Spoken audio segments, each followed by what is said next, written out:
All right, welcome back to Berrien Birding. And this week we are talking about another species that shows up in the wintertime, another diving duck. And this is the common goldeneye. So here we're seeing a couple individuals. There's a male in the center. The most identifying feature for the males is that circular spot on the face. But the males are white and black, like a lot of other diving ducks during the winter. Here you're seeing them doing some of their kind of their dances, right, Matt? Some of their breeding Yeah, the rituals that courtship they dance. start. They got to show Yeah, off. They got to show off for their ladies. And I mean, this is kind of one of the first signs of spring in my mind. a little optimistic, right, I mean, with the blizzard and the lake effect snow. But hey, I'm told it's good to be an optimist. I don't know that I can necessarily fully relate from a first person standpoint, but I mean, we can all try new things. absolutely. And just yeah, this species is one that right now, when it's middle of February in Southwest Michigan, and it's everything's frozen. This is a bird that is I'm still seeing just about everywhere. Anywhere there's open water, there seems to be some common goldeneye around. So um, and I know they're migratory, right, Matt? So are they on their way back now? Are they kind of just hanging out and waiting for the temperatures and the day length to increase? Yeah, these ones are wintering. They're saying, "Hey, balmy Southwest Michigan, I can make this work." Before they while they wait for the Arctic to open back up. These guys are cavity nesters actually, so they're gonna nest somewhere in the boreal forest, I believe, in Wow, spruce trunks presumably along rivers or next to little ponds and what have you, up in the taiga. very cool. There's also a very similar species, right? I don't know if we have any footage of that, but there's a look-alike that I think is a more of a western species. Yeah, when we're Yeah, looking for a common goldeneye, it's always worth having Barrow's goldeneye on the radar. And you can see these common goldeneye are very black and white, a whole lot of white on them as they do their dance. So you're looking for birds that are darker. So here's kind of an immature male up there. You can see that he's still working on getting his white spot, but he might grab the eye if he was a little bit more advanced in his plumage. If he had kind of more of kind of that white spot.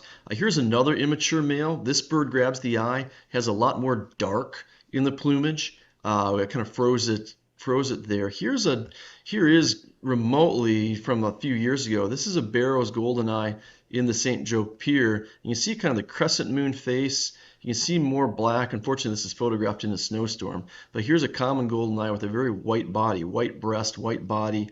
The Barrow's goldeneye has a lot more black in the back and that black spur that kind of comes down in the front of the kind of in front of the shoulder, which you could definitely mistake some of those other birds that we looked at. The other thing that people a lot of times say for Barrow's goldeneye is that in some of the books they'll talk about a yellow bill.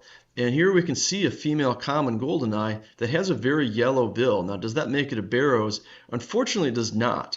Merlin, if you used Merlin for photo ID, it really likes yellow bills for Barrow's goldeneye. So it will call a lot of these Barrows, but the head shape is really the same. You can see that the head shape is absolutely identical to the other commons that are around it. Kind of a triangular kind of head shape, kind of a very kind of a forehead that's very different. These are Barrow's goldeneye from out west. You can see the head shape is quite different.